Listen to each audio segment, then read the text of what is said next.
Good morning and Happy New Year 2024 from Matt at EGW Guitars.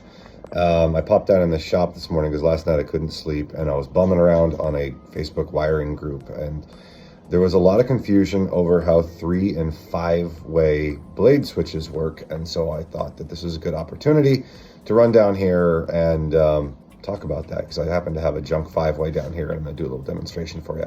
I hope it helps. And leave a comment if it does or if it doesn't, and I can create a new video later with a little more in-depth explanation. So this is a 5-way switch, traditional 5-way switch that came out of a Strat.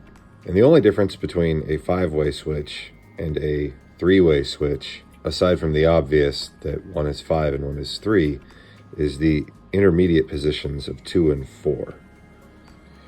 So in a 5-way switch, if you haven't taken one apart, what you have on each side is a common lug, which hits the metal strip down in there, which is connected to this blade. This is why they call it a blade switch, right? And that blade makes contact with this lug. And in the next position, it bridges both these contacts. So this signal goes to here. Both that signal go to there. That signal goes to here. Both here, and so forth, right? And in a 3-way, those positions 2 and 4, they don't exist. The blade is a little more narrow, and there's only 1, 2, and 3. Someone said, hey, on Strats, I see that the pickup wires only come into one side of the switch. It should be the same on a Telecaster. And that's just incorrect.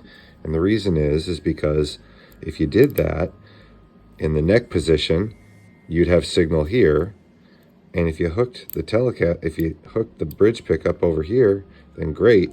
But in that middle position, you'd have nothing. And if you put a jumper, well, then you'd have signal the entire time, and the switch wouldn't do anything. Okay, so that's why on a 5-way switch, you'll typically see pickup 1, pickup 2, pickup 3, and variations. The blending, going to an output lug. And then that, in most cases, is bridged over to the other output lug on the other side. Everything's the same over here, right?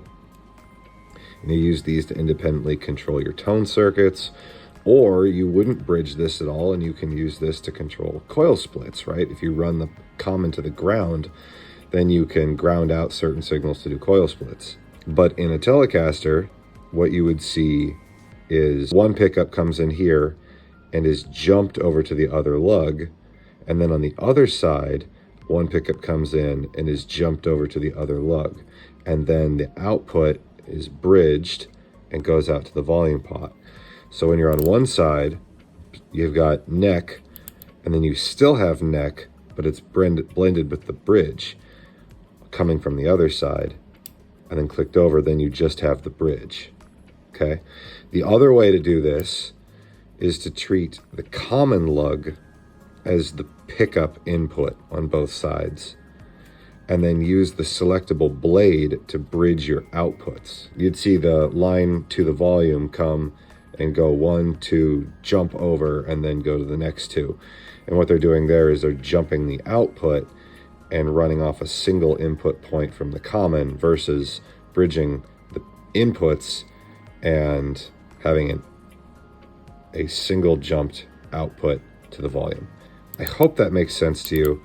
And if it doesn't, let me know, and I'll actually take the time to get 2 different switches and make a better video for you. But I thought this might be somewhat helpful. Cool. Later.